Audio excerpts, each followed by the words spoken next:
Hello everyone, good morning and welcome back to my channel. আশা করি সবাই ভালো আছো, সুস্থ আছো। তো এখন দেখো, নিচের ঘর থেকে আজকের ভিডিওটা শ্যুট করছি, মানে শুরু করলাম আজ নিচের ঘর থেকেই। মানে নিচের ঘরটা অনেকদিন পরিষ্কার করা হয় না, তো সামনেই হচ্ছে পূর্ণিমা, মানে সামনেই কোথায় আজকে রাতে থেকে পূর্ণিমা পড়ছে, রাস পূর্ণিমা। তো ভাবলাম তার আগে নিচের ঘরটাকে একটু পরিষ্কার করে দিই। পুজো তো করা হয় না, মানে পুজো বলতে কি বলো তো, এমনি রাস পূর্ণিমার যে পুজো হয় তো সেগুলো তো আমরা করতে পারি না, তাই ভাবলাম ঘর বাড়িটা অন্তত পরিষ্কার করে রাখি।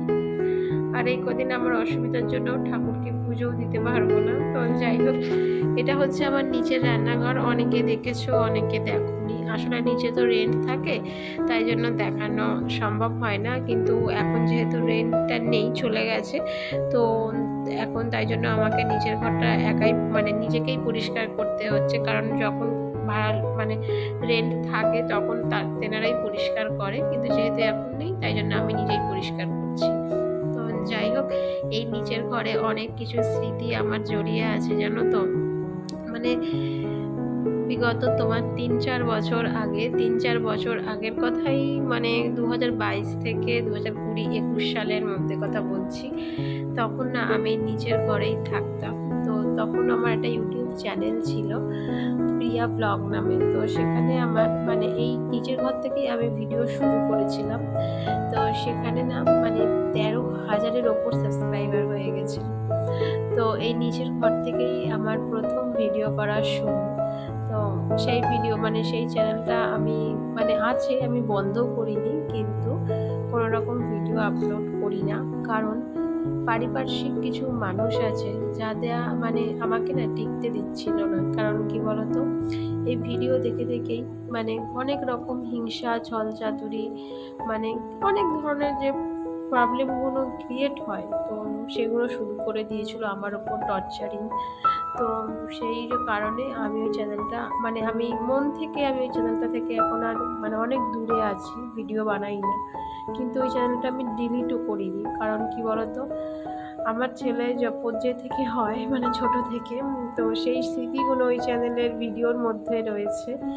তো তোমরা, মানে যদি দেখতে চাও তাহলে অবশ্যই আমি চ্যানেলটা মেনশন করে দেবো, আমাকে তাহলে কমেন্ট করে জানিও। তো সেই জন্যই আমি ভিডিওগুলো, মানে সরি, ওই চ্যানেলটা ডিলিট করতে পারিনি, কারণ আমার ছেলের অনেক ছোটোবেলার স্মৃতি ওই চ্যানেলটায় জড়িয়ে আছে। তো এখনও যখন মনে পড়ে সেই কথাগুলো, তখন ওই চ্যানেলটা খুলে একটু একটু ভিডিওগুলো দেখি, আমিও দেখি, আমার বড় দেখে। অনেক বাধা বিপত্তি, অনেক, মানে কি বলবো, অনেক অশান্তির মধ্যে দিয়ে একটা সময় আমাদের গেছে, যেগুলো মানে এখন ভাবতে গেলেও মানে চোখে জল চলে আসে, জানো তো।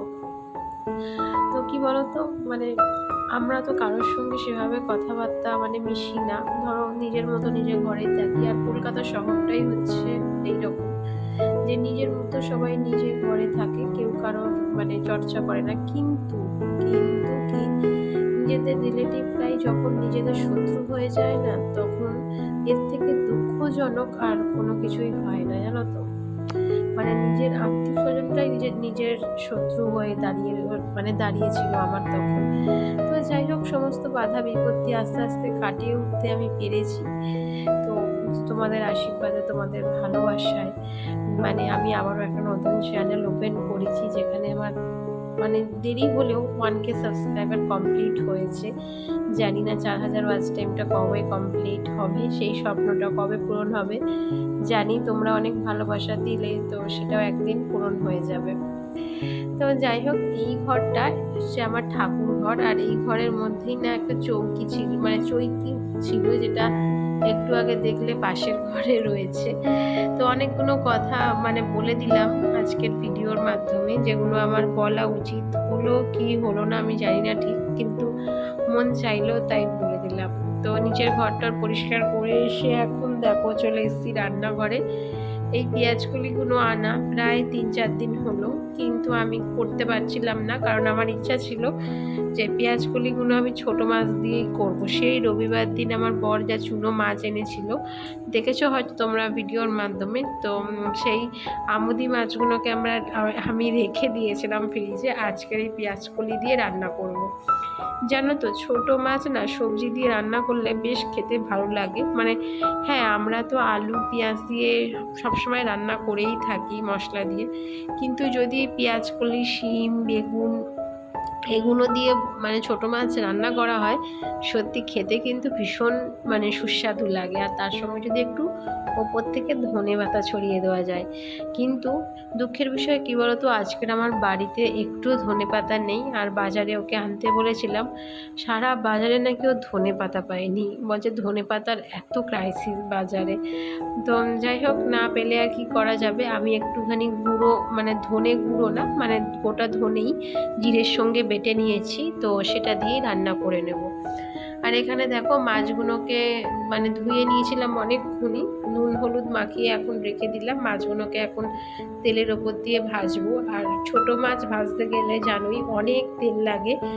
আর এখানে তেলটাকে আমি কড়াটাকে একটু ভালো করেই গরম করে নিয়েছি, যাতে মাছগুলো কড়া সাইডে লেগে না যায়। তো এই প্রসেসটা আমি জানতাম না, অনেক বন্ধুদের কাছ থেকে মানে শুনে মানে আমি এইরকম প্রসেস এখন অবলম্বন করি। আর এখানে আমার মাছগুলো ভাজা হয়ে যেতে এখানে দেখো একটু কালো জিরে তেলের ওপর দিয়ে পেঁয়াজগুলোকে লাল লাল করে ভাজছি। তো এই মাছে তো পেঁয়াজ দিতেই হবে, একদম মাস্ট। কিন্তু আজকের আমি শুধু পেঁয়াজকলি আর এই কাঁচা এই পেঁয়াজ দিয়ে আর মাছটা রান্না করব। আর অন্য কোনো সবজি দেবো না বা আলুও দেবো না, কারণ আলু না আমার খেতে ভালো লাগে না, জানো তো। অনেকে বলতে পারো যে দিদিভাই তোমার তো আলু খুব পছন্দের ছিল। সত্যি আমার আলু খুব পছন্দের ছিল এক সময়, কিন্তু এখন না মানে কি বলবো, খাওয়াটা কমিয়ে দিয়েছি আলু। কারণ আলু খাওয়া তো অতটাও ভালো না, মাটির তলার জিনিস। আর যেহেতু আমি এখন ডাক্তার দেখাচ্ছি জানোই তোমরা, তো সেই কারণে মানে একটু মেনে তো চলতেই হয়। সব পয়সা কি ডাক্তারের পিছনে দেওয়া কি সম্ভব, পসিবল বলো? তাই জন্য যদি একটু মেনে চললে শরীরটা ভালো থাকে তাহলে তাই হোক না সব। আর সকাল থেকে শুরু করে রাত্রি পর্যন্ত আমার 4-5টা ওষুধ খেতে হয় আপাতত, এখন প্রেজেন্ট কথা বলছি তোমাদের। তো এখানে দেখো রান্না বান্না করা কমপ্লিট, অর্ধেক রান্না দেখালাম আর অর্ধেক দেখালামই না, মানে ফোন ধরার লোক ছিল না গো, তাই দেখাতে পারিনি। তো যাই হোক, এখানে দেখো গ্যাসটাকে মুছে নিচ্ছি, যেহেতু ছোটো মাছ ভেজেছি তো তাই একটু গন্ধ মতো বেরোয়। আর সামুদ্রিক মাছ দেখবে বেশিক্ষণ রেখে দিলে বা তেল ছিটে থাকলে সেগুলোতে মানে গ্যাসের সাইডে যদি তেল ছিটে পড়ে থাকে, তাহলে সেগুলোতে একটা আঁশটানি গন্ধ বেরোয়। তো সেই কারণে এখন গ্যাসটাকে ভালো করে মুছে নিচ্ছি। আর এর মধ্যে আমার ছেলেও চলে আসবে স্কুল থেকে, টাইম অলরেডি হয়েই গেছে। আর এখন যে ভিডিওটা দেখছো বন্ধুরা, এটা হচ্ছে সন্ধে 8টার ভিডিও। মানে সমস্ত ঘরের কাজকর্ম কমপ্লিট, এখন আমি বসেছি একটু নিজেকে সময় দেব বলে। এই যে দেখো, আমি এখানে এখন কলকা প্র্যাকটিস করছি, মানে অনেক দিন পর আবার কলকা প্র্যাকটিস করছি। যেহেতু আমি, তোমরা জানো কি জানো না আমি ঠিক জানি মানে বলতে পারবো না, কিন্তু আমি যেহেতু একটা মেকআপ আর্টিস্ট, তো সেই কারণে একটু কলকাটা প্র্যাকটিস করছি। কারণ জানোই তো বিয়ের সিজন চলে এসেছি, তো যদি একটা কোনো অর্ডার পাই। আর বেঙ্গলি ব্রাইডাল মানেই তো হচ্ছে কলকা। অনেকে কলকা পছন্দ করে, অনেকে পছন্দ করে না, কিন্তু আমরা যেহেতু মেকআপ আর্টিস্ট তাই আমাদের কাছে ডিমান্ড সবসময় থাকে, মানে যেটা ডিমান্ড করেও মানে ক্লায়েন্ট, তো সেটা আমাদের করে দিতে হয়। তো সেই কারণেই এখন দেখো একটু কলকাটা প্র্যাকটিস করে নিচ্ছি, মানে করছি। আপাতত এখনও সেরকম কোনো কাজ পাইনি, আশা করি ভবিষ্যতে কোনো না কোনো সময় ঠিকই পাবো। তো যাই হোক, আজকের ভিডিওটা এখানেই শেষ করলাম, আবার দেখা হবে নেক্সট ব্লগে খুব তাড়াতাড়ি।